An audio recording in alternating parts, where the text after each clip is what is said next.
abrir a nossa Bíblia em Apocalipse 22.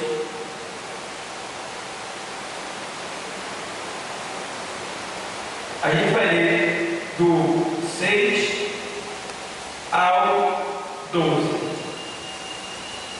Já que é o culto de doutrina, a gente vai ler mais um pouco, tá? Mas eu vou me firmar mais no versículo 12. Mas vou ler o texto aqui. Diz assim o texto sagrado, 22 e 6. E disse-me: estas palavras são fiéis e verdadeiras. O Senhor, o Deus dos santos profetas, enviou o seu anjo para mostrar aos seus servos as coisas que em breve hão de acontecer. Eis que presto vem. Bem-aventurado aquele que guarda as palavras da profecia deste livro. E eu, João, sou aquele que vi e ouvi estas coisas, e havendo-as ouvido e visto, prostrei-me aos pés do anjo que mais mostrava para o adorar. E disse-me: olha, não faças tal, porque eu sou um servo teu e de teus irmãos, os profetas, e dos que guardam as palavras deste livro. Adora a Deus.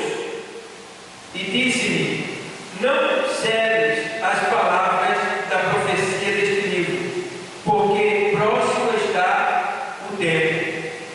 Quem é injusto, faça injustiça ainda.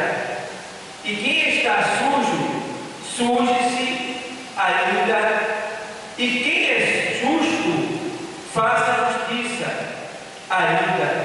E quem é santo, seja santificado ainda. E eis que cedo vem, e o meu galardão está comigo, para dar a cada um segundo a sua obra. Amém, igreja? Obrigado, Senhor, por esta palavra, em nome de Jesus. Amém. Poder sentar. Amém. Irmãos, hoje é um culto denominado culto de instrução, culto de estudo da palavra, culto doutrinário. Então a gente vai trazer uma palavra voltada para um tema que eu quero trazer nesta noite, que quer dizer assim: quem será recompensado? Quem será recompensado? Veja bem, Deus, Ele recompensará a todos que fazem a obra dele aqui na terra. Deus, Ele não deve a ninguém. Por isso que Ele não tem que pagar nada a ninguém. Agora Ele vai recompensar a cada um de nós pelos nossos feitos, para o glorificar enquanto estamos aqui na terra. Então, tudo que a gente faz para glorificar a Deus aqui na terra, receberá uma recompensa da parte de Deus. Eu aprendi que não é um pagamento, mas sim uma recompensa, porque nós não temos direito a nada. O Senhor diz nos Evangelhos assim, quando ele fala sobre o mordomo infiel, quando ele diz que nossas riquezas, elas são injustas, ou seja, tudo que nós temos, nós não merecemos. Se nós temos, é por permissão e graça de Deus, que é o favor que a gente não merece. Então, no texto que eu li, a gente vê que o apóstolo João, ele está escrevendo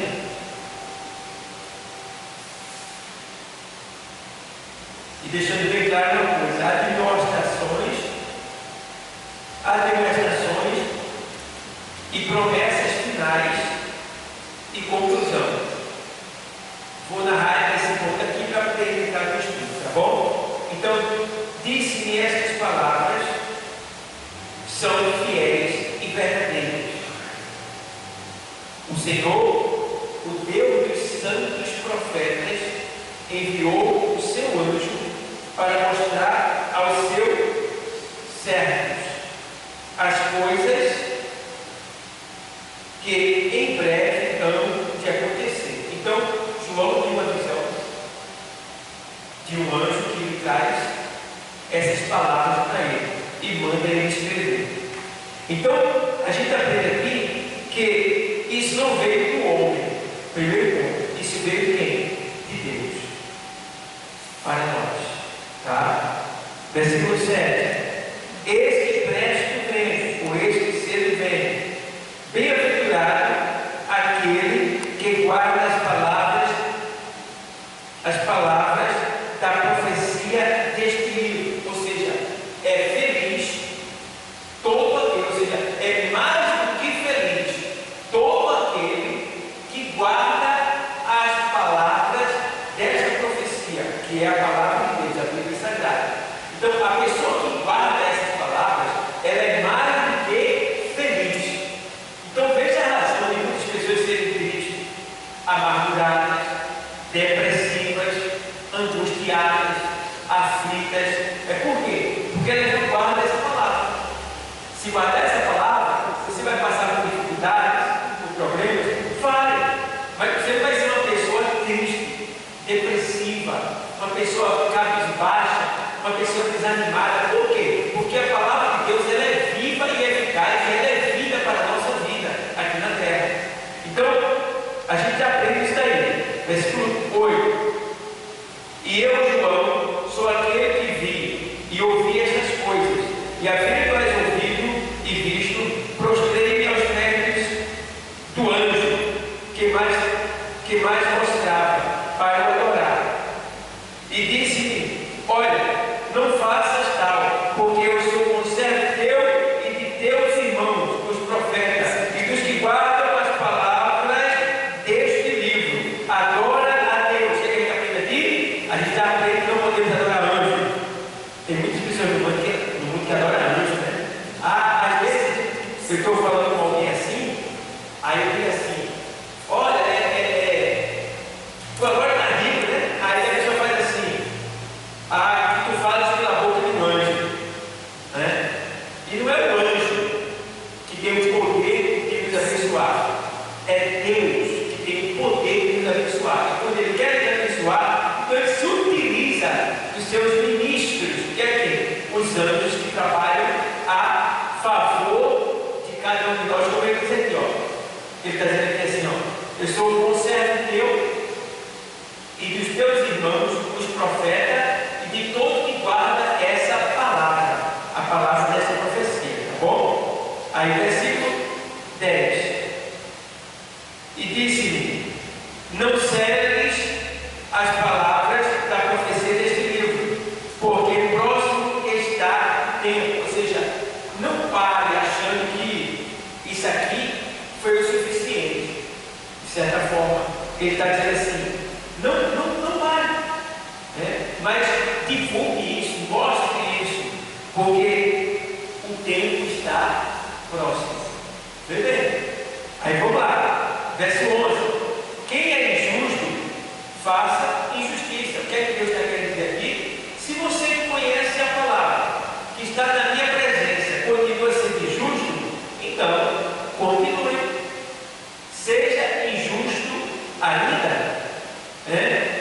E quem está sujo, suje-se ainda, porque a palavra de Deus diz em Eclesiastes 9:8, ele diz que é assim, ó: em todo tempo sejam alvas as tuas vestes, e nunca falte o óleo sobre a tua cabeça.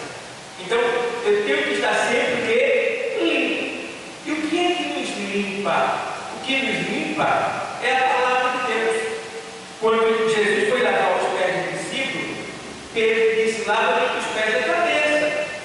E ele disse: vós já estáis limpo pela palavra que vos tenho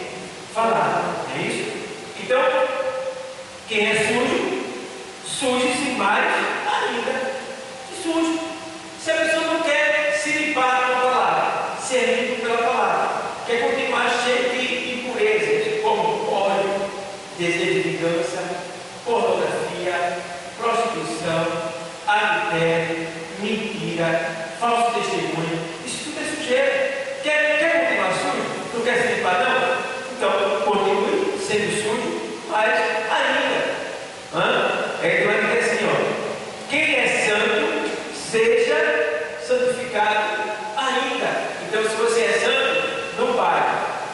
Eu já estou muito santo, já me santifiquei muito, já orei muito, já preguei muito, já evangelizei muito, já me consagrei muito.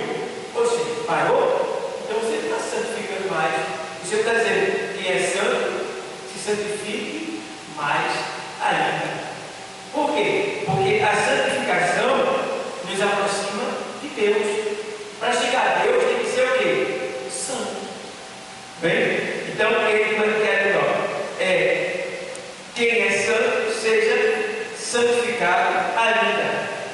Aí ele faz, e eis que cedo venho, e o meu galardão está comigo para dar a cada um segundo a sua obra. Então, o que é que Deus está dizendo aqui? Que Ele vai recompensar a cada um segundo a sua obra. E quando Ele fala aqui, esse pagamento aqui, essa recompensa aqui, que é o galardão recompensa, que a Bíblia não define o que é galardão. A gente entende que galardão, segundo a Bíblia, é uma recompensa por tudo que a gente fez aqui na terra. Em alguns lugares, a palavra de Deus, ela transforma o galardão em coroa, de certa forma. Nós temos aí a coroa de espinho, que é a coroa do sofrimento que Jesus ele recebeu ela aqui na terra. A gente também sofre com esses espinhos a cada dia sobre nós. Paulo chegou a dizer que tem um espinho que ele tinha na carne, que esbofeteava ele. E todos nós temos um espinho na carne, sim. Algo que nos incomoda, que a gente quer se livrar e não consegue. A gente vê orando, lutando, pedindo a Deus, mas não tem conseguido. E também nós temos coroa de ouro, que é a coroa da glória dos 24 anciãos que estão no céu. Tá? Isso tudo é uma recompensa também. A coroa é uma recompensa. Não é que a gente vai estar ali no céu, cada um de nós com uma coroa na cabeça. Não, isso é simbólico, tá bom? Então aqui a gente aprende que tem 24 anciões no céu que usam coroas. Eles foram recompensados por alguma razão, por alguma obra ali feita para a glória de Deus. A gente vê também que existe a coroa da vida, que ela é a honra dos fiéis. Vai ser honrado com a coroa da vida. Tem também a coroa incorruptível, que é a recompensa dos atletas de Cristo, aqueles que correm a carreira e não param. Entenda uma coisa: no reino de Deus, o vencedor não é o primeiro. O vencedor é quem chega. Está entendendo? O vencedor não é o primeiro. O vencedor é quem chega. Aqui na terra, o vencedor é quem chegar primeiro. Mas o atleta de Cristo é aquele que chega lá. Então, aqui a gente vê que vai ter uma coroa de recompensa para quem é atleta. Vai ter também uma coroa da justiça para quem ama a vida do Senhor. Ou seja, quem ama a vida de Cristo, quem deseja ela, quem almeja ela, quem pede que ela aconteça, quem chama Deus para vir buscar a sua igreja, ele também vai receber uma coroa, uma recompensa da parte do Senhor. Tem também a coroa de glória, que é a coroa dos ganhadores de alma. Quem ganha muita alma vai ser coroado com a coroa de glória, recompensado com essa coroa de glória. E tem também a coroa da glória para os pastores fiéis. Tem coroa de glória e coroa da glória. Coroa de glória para aqueles que ganham alma. Coroa da glória para os pastores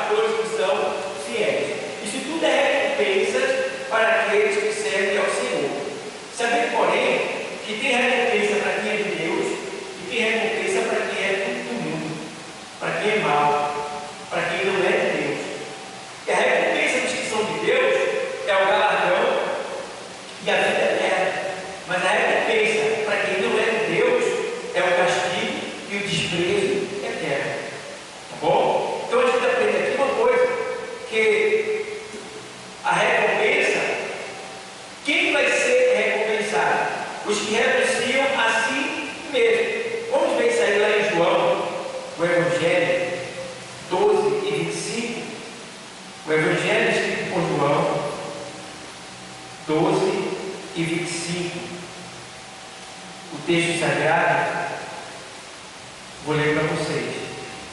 Muito bom esse texto.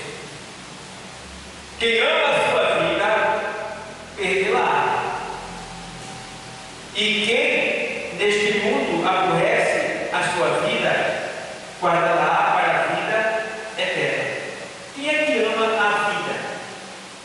Aqueles que se preocupam só consigo mesmo e com as coisas aqui de baixo. Já vi que tem pessoas que não estão tão preocupadas com as coisas de cima. Tudo para eles é as coisas aqui de baixo. Primeiro lugar do trabalho, primeiro lugar da casa, primeiro lugar da família, primeiro lugar do dinheiro, primeiro lugar da tudo, e depois aparece Jesus. Claro, nós temos que nos preocupar com a nossa família, sim. Cuidar da nossa família, temos que cuidar do nosso bem material, mas não podemos colocar isso acima de Cristo. E tem pessoas que, por isto, deixam até Deus. Né? Quantas pessoas eu já vi na nossa igreja foram abençoadas por Deus, receberam emprego, né? Mudaram de vida e ficaram nas costas e foram embora. Eu conheço bastante pessoas assim, não só na nossa igreja, mas em várias igrejas. Pessoas que receberam cura da parte do Senhor, que receberam grandes vitórias, mas viraram as costas e foram embora. Então, são pessoas que amam esta vida, estão preocupadas com esta vida, e infelizmente, dentro da igreja, ainda tem aquele crente que ele ama muito essa vida. Muitos não percebem, mas você percebe quando você vê que ele vem para a igreja, vem. Mas quando ele recebe qualquer bênção, você procura ele e não encontra mais. É porque ele estava aqui para buscar o que lhe agrada, para buscar o que o Jesus ele tem no bolso, entendeu? Ele não estava aqui buscando a Deus, buscando a Cristo. Ele não estava aqui se santificando para crescer na presença de Deus. Ele estava aqui buscando algo para ele, para ela. Então ele tem que ter cuidado disso aí, para que você não venha colocar algum objetivo seu como primazia, ao ponto de você só querer isso, só olhar para isso, só pedir isso, só pensar nisso. Porque quando isso vier, daí por diante, o que será de você? Porque Deus tem poder para fazer isso acontecer. E quando isso acontecer, qual será o seu objetivo? Qual será o seu foco? Qual será a sua direção? Então, não podemos pegar algo e fazer daquilo um ídolo e apresentar na oração o que Deus vai fazer, como se aquilo fosse a última coisa da nossa vida, ou o que mais importa para nós. Temos que ter cuidado. Por isso que tem que orar, é bom que a gente não tenha ânsia de estar orando por aquilo que a gente quer, mas sim por aquilo que o reino de Deus precisa. Porque a palavra de Deus diz assim: buscar em primeiro lugar o reino de Deus e a sua justiça, e as demais coisas serão acrescentadas. O que Deus quer dizer nessa palavra? É que nós devemos colocar em primeiro lugar o reino de Deus na nossa vida. E o que é isso aí, pastor? Quando eu vou orar, eu devo sim orar, mas me preocupo primeiro com o quê? Com Israel, tá? Com a salvação dos perdidos, com o ministério da minha igreja, entendeu? Com os que estão nas drogas, nos presídios, nos hospitais, tá? Com as pessoas da igreja. Olha, por último, é que eu vim apresentar a minha vida, se der tempo. Se não der, ele diz: as demais coisas eu vos acrescentarei. Então, já tem momento de orar e não dá tempo de orar por nada meu, porque eu tive que me levantar da oração e só deu tempo de orar pelo reino de Deus. Mas eu levantei feliz, sabendo que as minhas ânsias, os meus almejos, os meus desejos, os meus sonhos, ele sabe de tudo. Então ele sabe o que é melhor para mim, sabe quando pode me dar. E isso não é impossível, ele pode tudo. Então eu não tenho dúvida, se eu não tenho ainda, é porque eu não estou capacitado para receber, possivelmente. Se eu não tenho ainda, é porque eu não estou capacitado para receber. Então eu não posso nem reclamar dele, porque o culpado não é ele, o culpado é quem? Somos nós. Entendeu? Tem muitas coisas que Deus pode me dar, sim, mas não vai me dar. Por quê? Nós não temos estrutura espiritual para receber isso dele. E para não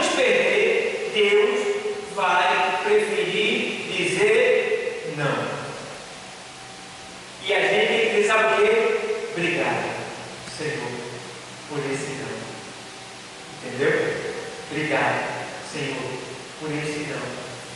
Porque quando você chegar lá em cima, você vai agradecer de novo por esse não. Porque se não fosse esse não dele, você não chegaria lá.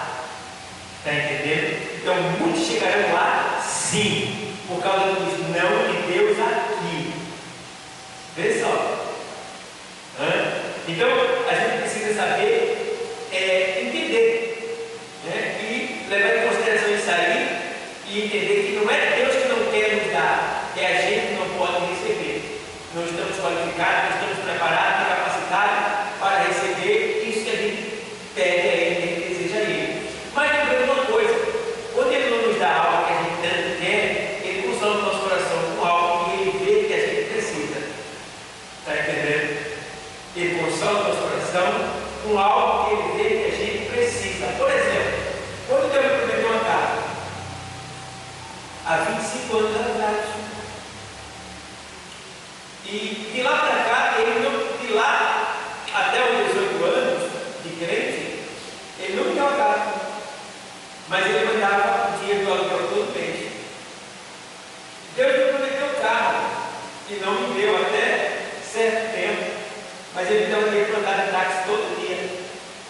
Eu vinha para casa do trabalho de táxi todo dia, de táxi tratado para trazer para casa todo dia. Né? Então, sempre que ele me prometia algo, ele me dava algo para consolar o meu coração. Então não é diferente com nenhum de nós. Se ele prometeu algo, não me deu, mas ele está te mantendo de pé, com saúde, consolando o teu coração, até, quem sabe, chegar a hora que você está preparado para receber, ou ele não vai te dar, porque daqui a pouco ele vai arrebatar a sua igreja e está incluído nesse meio. Por quê? Porque ele ensinou para você. Amém, igreja? Amém? Então, quem ama a sua vida, perderá. Então, cuidado. Quem se preocupa muito com as coisas de baixo, termina se esquecendo das coisas de cima. Vê o que diz Colossenses 3. Aos Colossenses 3.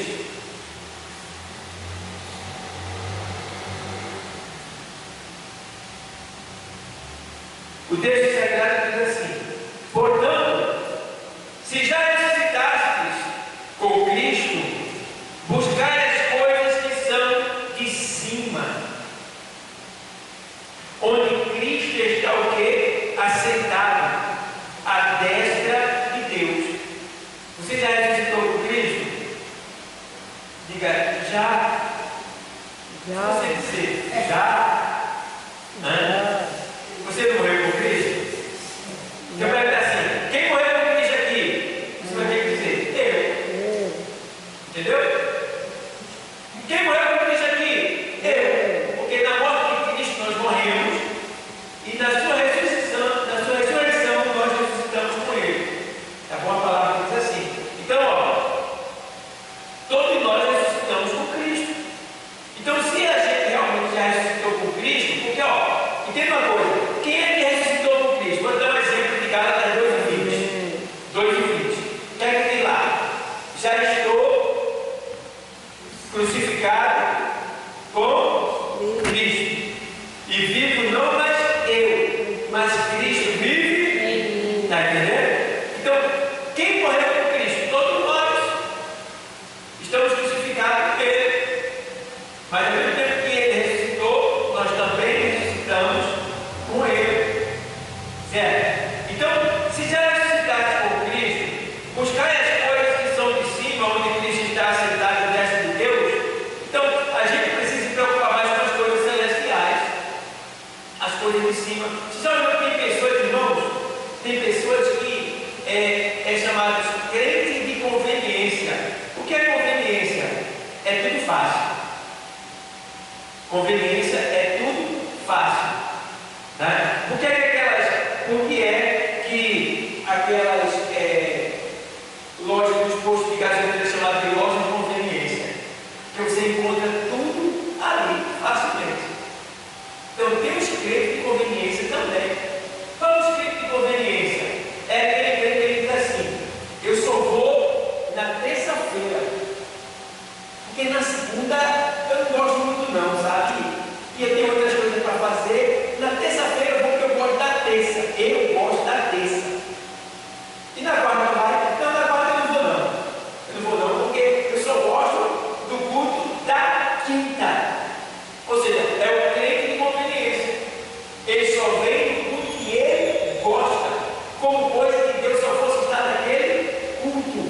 Quando na verdade, toda vez que se abre essas portas e que se entra alguém, Deus está presente. Aleluia. Mas não vai ter só ensaio, pastor. Aí a gente vai querer ver que ele vai adorar e dobrar. Todo ensaio você adora o Senhor dobrado. Quantas vezes você ensaia a música? Está entendendo? É verdade. A adoração às vezes é dobrada no ensaio. Por isso que quem não vê por ensaio desagrada a Deus. Só vem na apresentação. Deus não recebe. Porque a apresentação já não é nem tanto mais para Deus, é mais para a igreja e para a oração dos pecadores. Entendeu? Agora o ensaio, o ensaio é diferente. O ensaio é diferente. No ensaio você está trabalhando sem ninguém ver, a glória é toda para Deus. Na apresentação você está trabalhando para todo mundo lhe ver e lhe aprovar ou não. Entendeu? Então o ensaio, se as pessoas tivessem ideia disso, tivessem noção disso, correria e não faltaria um ensaio. Porque Deus está presente terrivelmente em cada ensaio, recebendo adoração além do que você pode dar. Porque tem música que cobra tanto de você que você dá além do que você tem para dar.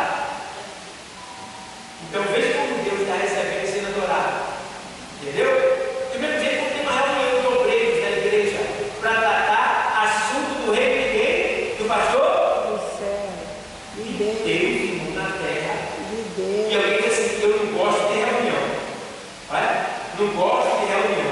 Você não gosta de reunião porque você não gosta nem de você mesmo. Quando a pessoa diz isso. Porque como é que eu posso dizer que eu não gosto de reunião se a reunião é para tratar dos assuntos da casa de Deus? Porque na reunião tem confusão. Claro, tem confusão porque muitas pessoas não sabem ligar uma palavra, não gostam da palavra. Porque uma reunião é para a gente expor algo que a gente gostaria de melhorasse. Ó, o que é que leva indica para a mesa? Olha, pastor, olha, diácono, presbítero, evangelista e tal, que está dirigindo. O que é que vocês acham de fazer assim, em tal mundo? O que é que os irmãos que acham? Fala para a mesa lançar o convite para ver o que os irmãos vão opinar para aquela ideia.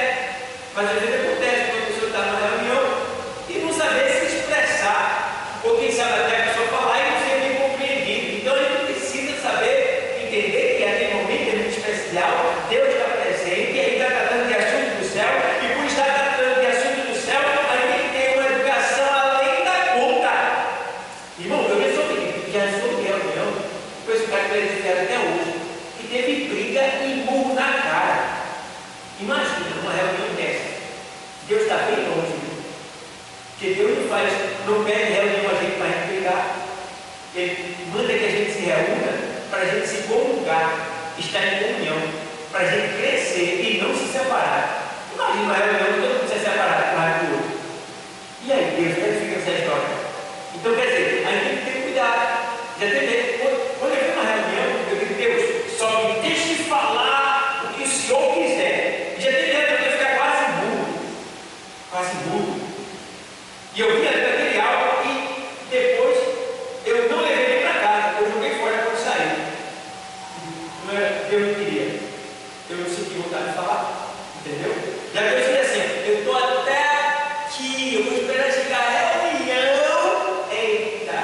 Misericórdia. Deus não vai dar esse negócio. Não vai dar.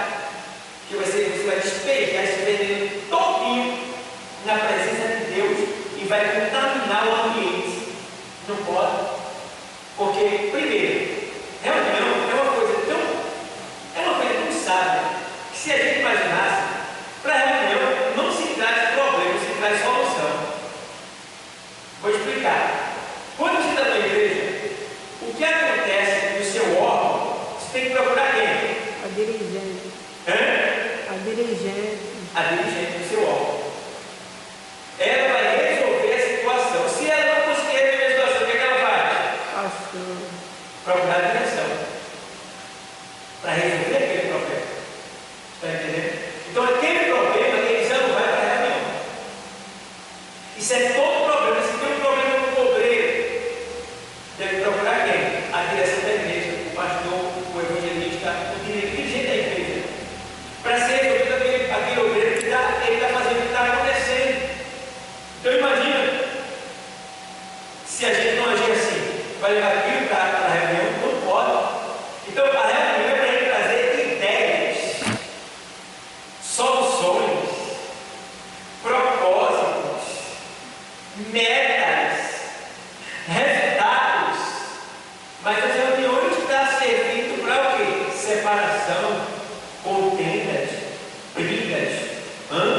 Imagina.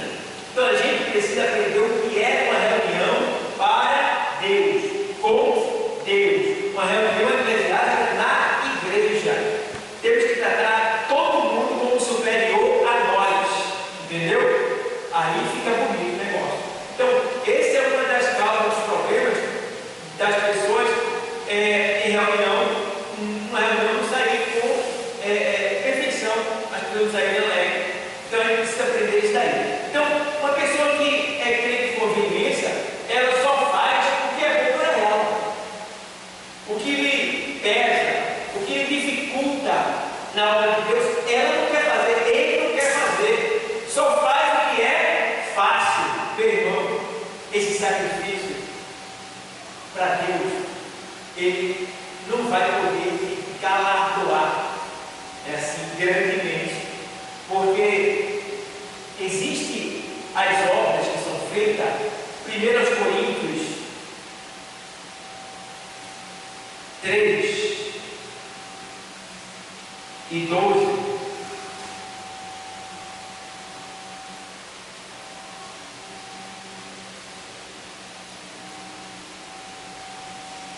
E se alguém sobre este fundamento formar um edifício de ouro, esse fundamento é Cristo, tá? Se alguém sobre esse fundamento é Cristo, tá? O Evangelho é Cristo.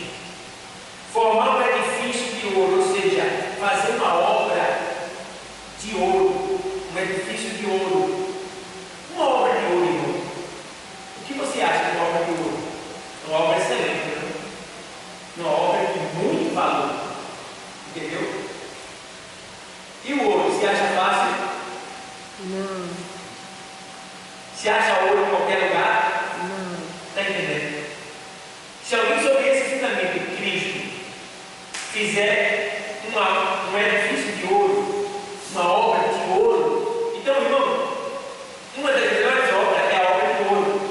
E essa obra de ouro, ela torna-se de ouro quando ela é o que? Fácil? Quando ela é difícil. Com glória. Está entendendo? Aleluia. Então a obra, quando ela é difícil de fazer, Glória. ela é uma obra de ouro. Quem está ganhando você quem? Você. É, oh glória. Você. Que está difícil de fazer. Aleluia. Se eu vou uma rua aqui, mas eu vou assim mesmo. Olha, está difícil. Glória. Obra de ouro. Aleluia. Eu ia sair da igreja porque eu estou com uma dorzinha aqui, mas eu vou assim mesmo. Entendeu? Eu vim hoje, estou aqui com o pé dele, estou de Deus, eu não posso ficar de pé. Muito tempo, tenho que ficar dentro da terra, vou ter que fazer fisioterapia. Eu estou aqui, eu estou em casa descansando, repousando.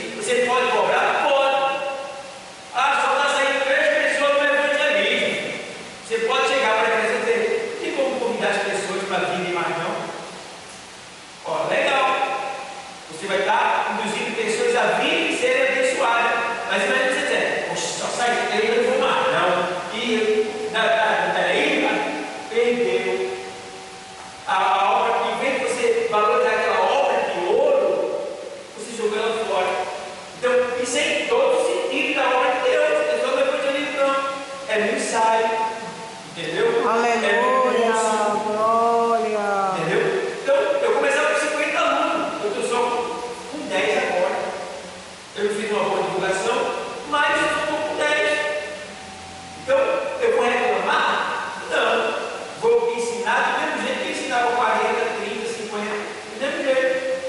Certo? Porque a recompensa, para mim, vai ser do mesmo jeito. Depende do amor, do meu coração, de como eu estou fazendo. Então, o crente de conveniência é aquele crente que só serve se tudo tiver fácil. Fácil. Né? Às vezes eu fico vendo algumas pessoas da igreja que só querem vir para outra igreja se for de carro. Quando na verdade não quer vir andando, porque de carro é mais fácil. Não vai em pé ou nada, meu Deus. Eu vejo lá na África, a mulher sai com um menino nas costas e outro na frente. E sai com ele descalça, andando, para chegar numa tendazinha lá no meio do mato para adorar a Deus. Vê só, no interior, sai aqueles casais no meio do mato, para chegar numa igrejinha lá no meio do mato. E aqui, a gente com toda segurança, pista feita, não tem cobra pelo caminho, né? A gente fica com tanta dificuldade. Não vou não, não vai dar não. Está nublado, ó, está nublado. Né? Está nublado. Para trabalhar você não tem que estar nublado, né? Pega a sombrinha e vai embora. Mas quando eu olhei para a igreja, eu acho que vai chover. Olha, eu acho que vai chover, ó. Viu só?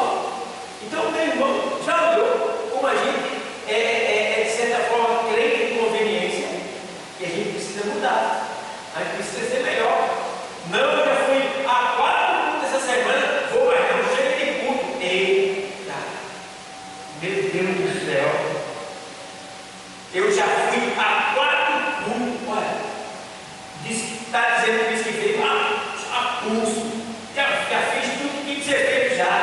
Quando na verdade, quanto mais a gente fizer, a gente não fez nada para o Senhor. Porque Ele é digno de toda honra, não é de alguma honra, de toda honra, de toda glória e de todo louvor. Então, igreja, vamos ter esse cuidado. Se alguém, sobre esse fundamento, formar um edifício de ouro, de prata, de pedras preciosas, de pedra preciosa, se acha fácil para ele? Não. Imagina, uma obra de prata, uma obra de pedra preciosa. Agora vê as obras que não têm valor. Qual é ela? De o quê? Tem na tua Bíblia? De o quê? De madeira. Sabe qual é o porém aqui, nesse ponto aqui? É que as nossas obras vão ser julgadas pelo fogo. Pelo fogo. Então o ouro com fogo, ele fica o quê? Mais puro. Mais bonito, mais brilhante. É verdade. Entendeu? A prata com ouro, ela derrete, mas fica mais bonita, mais brilhante. Glória. A pedra preciosa não se deixa danificar pelo fogo. Glória. Entendeu? Fica mais bonita também. Entendeu? Agora vamos lá. Uma obra de madeira no fogo. Vai queimar. Meu Pai do céu. Vai a outra obra. Madeira e o que mais? Feno. O que é feno? Bagaço de cana. Ei, vai queimar. No fogo. Vai virar o feno. A cinza. Meu Deus do céu. E o outro? E olha. Vai. E aí? Diante do fogo. Quer dizer o quê? São obras que diante de Deus vai chegar lá e não vai ficar nada. Fez a obra de todo jeito, reclamando, resmungando, usando a conveniência, só vinha quando você achava que era para vir, porque não gostava de A, não gostava de B, não gostava de C, fulano fala assim, ciclano fala daquele jeito, eu gosto mais daquele outro. E o que está Deus nessa história? Ele não está aqui não. Misericórdia. Ele não está aqui. Eita.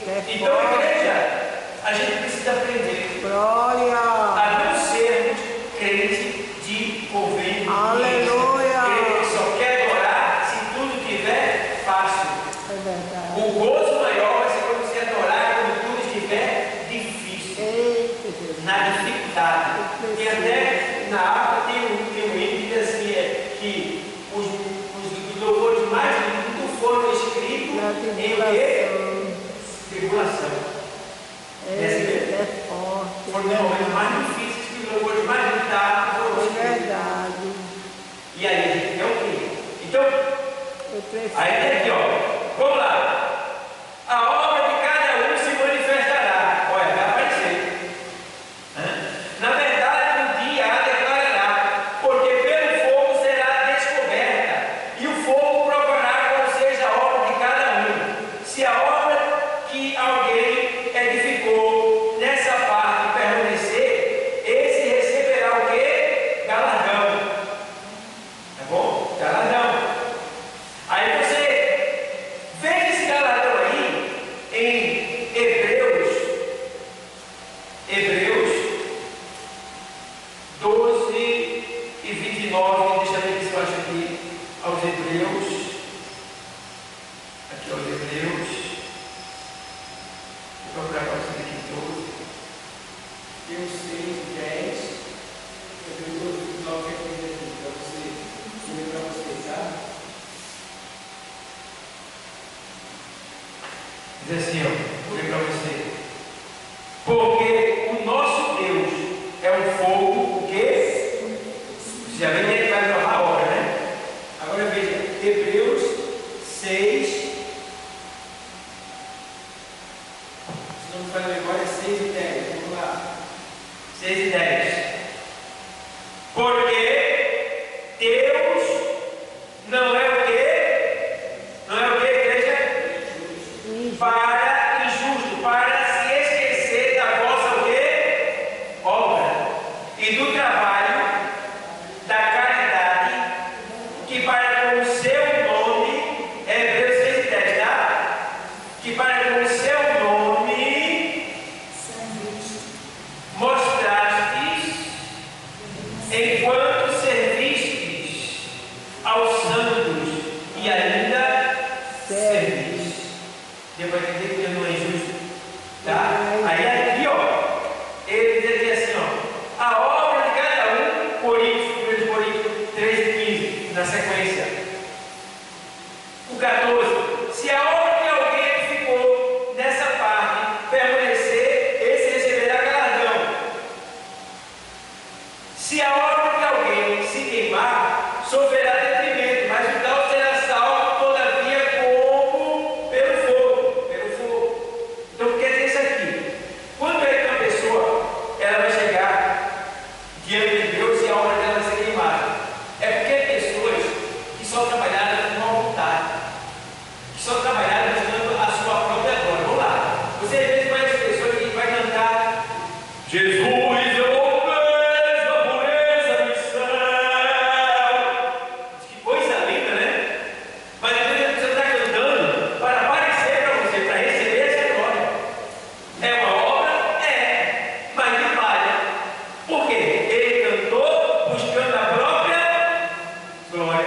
E aí, quando ele for apresentar essa obra lá, vai cortar ela como pai, porque ele não cantou para glorificar a Deus, ele cantou para glorificar a si mesmo. Então, a gente tem que ter cuidado para que tudo que a gente fizer, a gente faça em nome do Senhor, para a glória do Senhor. Porque aí, quando ele chegar lá, ele vai nos recompensar com coroa, aí o galardão. Tá bom, pessoal? Então, tem pessoas que só querem fazer se aparecer. Não vá por esse caminho. Porque você tem que aparecer para o homem. Você tem que aparecer para quem? Oh, glória a Deus, aleluia. O que a palavra de Deus diz assim? Olha, procura apresentar-te ao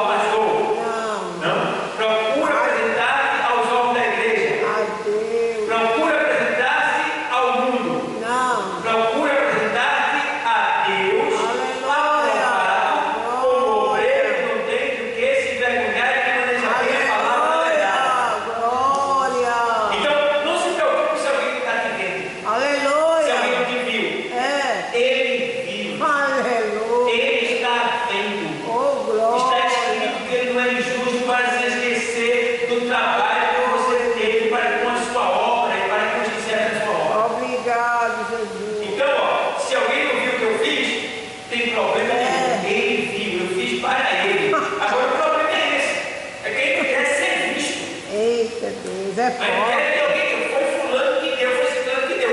Não é pecado se alguém dizer que foi você que deu. Agora, se torna paia quando você busca essa glória. Não, eu vou voltar e quero que ele diga que foi eu que dei, mas todo mundo sabe que foi eu que dei. Aí não é bom. Se alguém disser, aí não ali presenteou a igreja com isso, glória a Deus, amém. Não foi eu que pedi. Entendeu? Ou então, se isso for necessário para estimular outras pessoas. O que é que a gente está fazendo uma campanha que a gente diz quem foi que deu? Porque se a gente não disser que ninguém deu, outro não se tem incentivado a dar. Ninguém está dando, vai ficar na minha. Mas quando ele diz, ó, já chegou tanto, então a pessoa deu, então a pessoa presenteou, então a pessoa ajudou, aí você incentiva outras pessoas. E não tira a sua glória, porque você não pediu para ser anunciado, é a gente que está falando. Então você continua com esse presente. Entendeu? Entende bem? Você só perde, só vira palha a sua obra quando você faz questão de aparecer. Faz questão. Entendeu? Porque você pode dizer também, não, eu estou dando isso aí para outro aqui, mas diga que eu dei. Não tem pecado nisso. Porque você está dando e está mandando avisar para que você não seja, de certa forma, mal visto. Porque teve algo no grupo, todo mundo deu e segue que você deu. Quer dizer, vai ficar feio. Então, todo mundo já deu, amém, glória a Deus.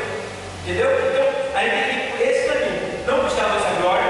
Agora, tem hora que você é necessário ser visto, porque é uma questão de honra, tá bom? Não vai perder o seu galardão. Agora, a gente precisa saber lidar com esses pontos, saber quando é necessário e quando não é necessário a gente aparecer. Tá bom, pessoal? Vai dar comida para alguém, não precisa dizer que deu comida, que aí você perde. Entendeu? Vira palha. Então, dá. Saber que tem os olhos do Senhor que estão olhando para você. E o que você está dando, você vai receber da pessoa que você deu? Não. De quem? De Deus. Sim. É Ele que vai ter. E graças a Deus, irmão, porque eu já ajudei pessoas, e veio eu receber uma bênção. Eu recebi foi decepção. Foi o que eu nem imaginava que ia receber daquela pessoa, por ter ajudado aquela pessoa. E aí? Aí você diz assim, não valeu a pena? Valeu sim. Porque eu não fiz para ela. Eu fiz para Aleluia! E se ela não saber nem considerar isso, o problema é todo dela. E perdeu foi ela. Quem perdeu foi esta pessoa, não fui eu. Bom, pessoal? Então, é muita coisa aqui, mas a gente ficar ponto por ponto, tá bom? Então, Glória, ela foi se a hora de alguém se queimar, sofrerá detrimento, mas o tal será salvo todavia como pelo fogo. O que acontece?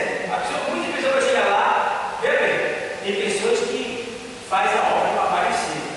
Não quer dizer que aquela pessoa não é salva, ela é salva pela fé. É por isso que ela está fazendo essa obra. Ela só não está sabendo fazer a obra, porque ela está fazendo a obra buscando a sua glória. Então, em vez de ela ser salva e também ganhar a recompensa, ela só é salva. Só é salva. Então, esse que eu vou chegar aqui que eu li agora no final, que vai se queimar na sua obra, e ele vai ser salvo pelo fogo, são pessoas que trabalharam na obra, mas não pensavam em si. Não estavam preocupados em glorificar a Deus. Estavam preocupados em ser vistas, em ser reconhecidos, em ser glorificados. Então, por causa da sua fé ainda em Deus, será salvo. Mas quando chegar lá, tudo que ele fez não vai receber nada como recompensa. Entendeu? Por exemplo, tem pessoas que cobram para pregar. Não é isso? Cobram para pregar?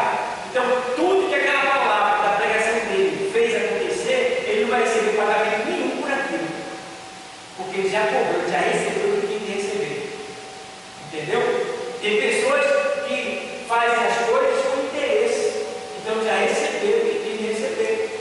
Tá bom? Então a gente tem que ter cuidado. Então essas pessoas aqui, ó, se a obra de alguém se queimar, sofrerá detrimento, mas o tal será salvo. Todavia não pelo fogo. Então são pessoas que vão ser salvas, mas não terão nenhuma recompensa lá no céu. Right? Graças a Deus foi salvo, né? Pelo menos foi para o inferno. Mas é uma vergonha, porque o texto diz aqui, esse texto diz aqui, que ele sofrerá um detrimento. O que é detrimento? No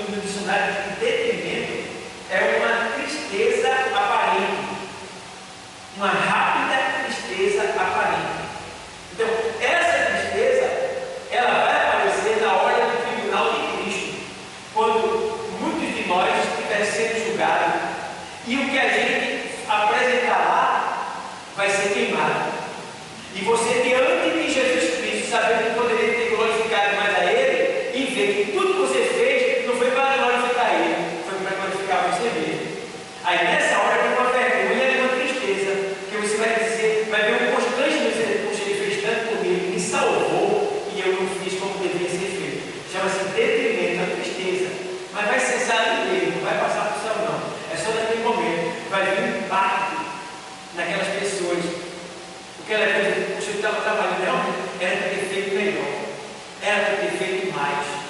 Né? E a gente vai se, naquele momento, sofrendo tristeza naquele momento. Mas fica só ali. Quem perdeu foi quem? Foi Deus? Não. Foi quem não fez como deveria fazer, para a glória de Deus. Amém, igreja? Então, ó, rapaz, ainda tem que ler aqui o texto de 2:26 de João. Eu estou ali que amar a sua vida, né? Perder lá. Aí vai 26. João 12:25, tá? Quem ama a sua vida, perder lá. E quem neste mundo aborrece a sua vida, guarda lá para a vida eterna. Então, o que é aborrecer a vida? É você negar-se a si mesmo para agradar a Deus, para servir a Deus. É você tirar de onde não tem para dar para Deus. Entendeu? Aí no 26, se alguém me serve, siga-me. E onde eu estiver, ali estará também o meu servo. E se alguém me servir, meu Pai o honrará. O que é que Deus está dizendo aqui? Que nós devemos estar aonde Jesus está. Oi, irmão, vai ter um ponto de pregação, um ponto de pregação.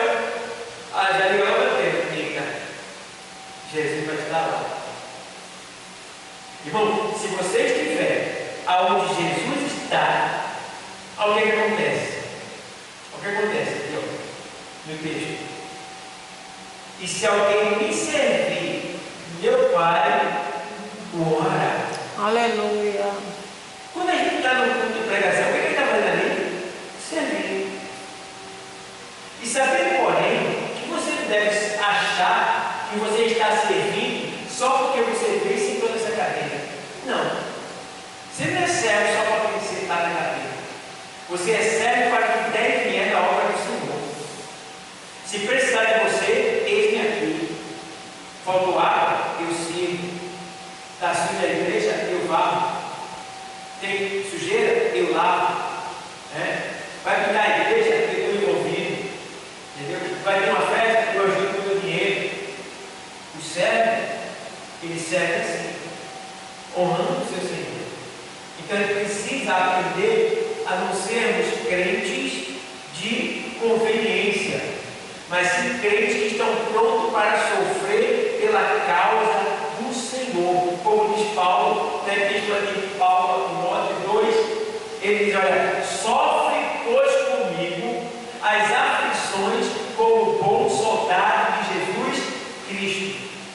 Né? Porque os que foram chamados não se devem deixar embaraçar por negócios dessa vida, a fim de agradar aquele que o alistou para, quem lembra? Para quê? Para a guerra. Que não havia texto para ler comigo. Carta de Paulo a Timóteo 2, 1 na sequência. Tá? Aí você vê aí. Então, sofre, pois, comigo as aflições como bom soldado de Jesus Cristo, ele diz.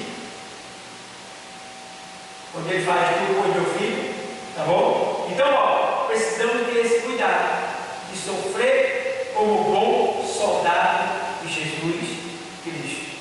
Tá aí? Então vamos lá. Aí ele faz: se alguém me serve, siga-me. E onde eu estiver, estará também o meu servo. E se alguém me servir, meu Pai o honrará. Então, quem receberá recompensa? Por exemplo, a gente vê aqui que o Senhor, ele traz o galardão dele para dar a todo mundo que lhe serviu.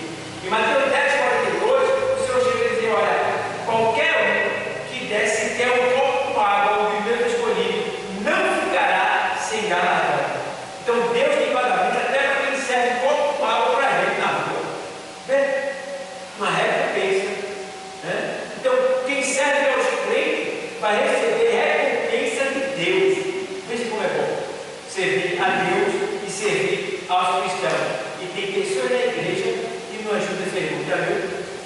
Irmão, triste, vou ser bem sincero, mas é triste precisar de comida da igreja. Porque, irmão, as outras doutrinas das seitas, não é doutrina, é dogma.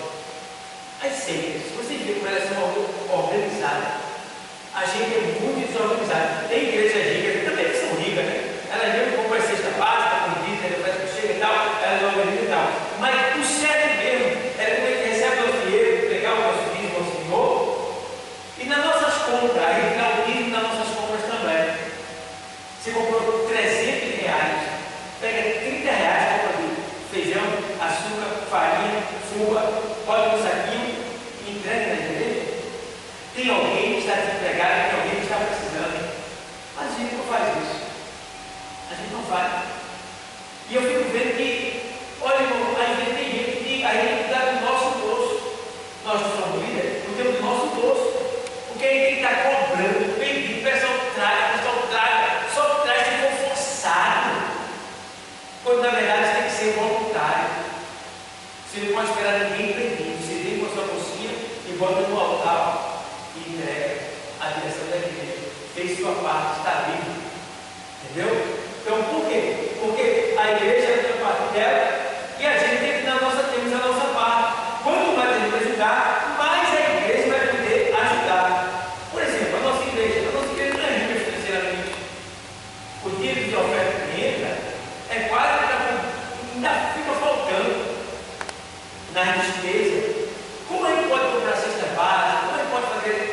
Né? Então, quer dizer, se cada um de nós ajudarmos com um pouco, né, vai ajudar bastante, não só a nossa vida, como a das outras pessoas também. Mas a gente pensa assim: eu já dei o dízimo, pronto, estou livre. Não é só isso. Não é só isso.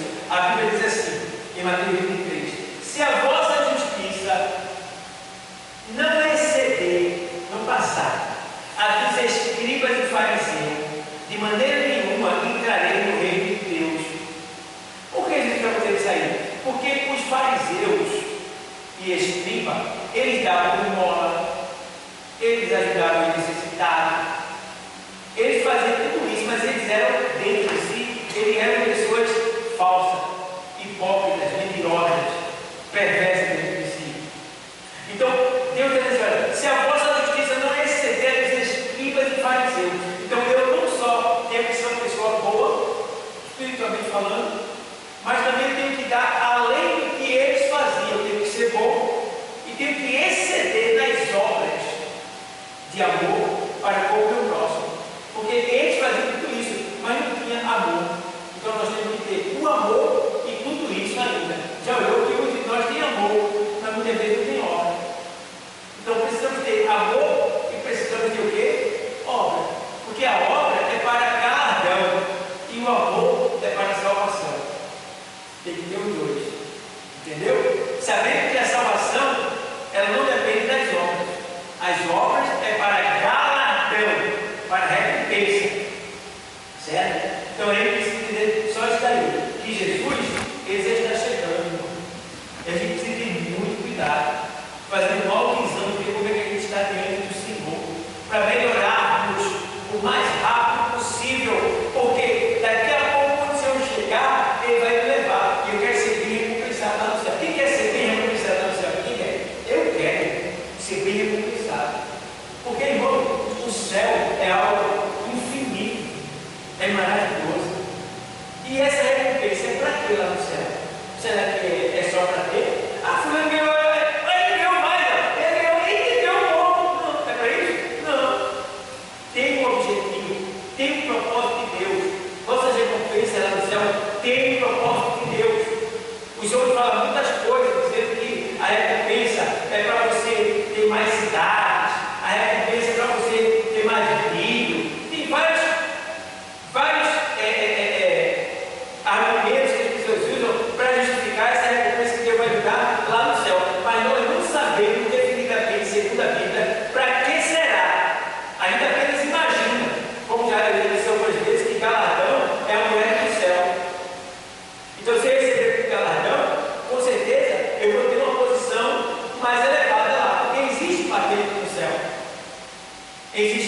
anjos, arcanjos, querubins e o quê?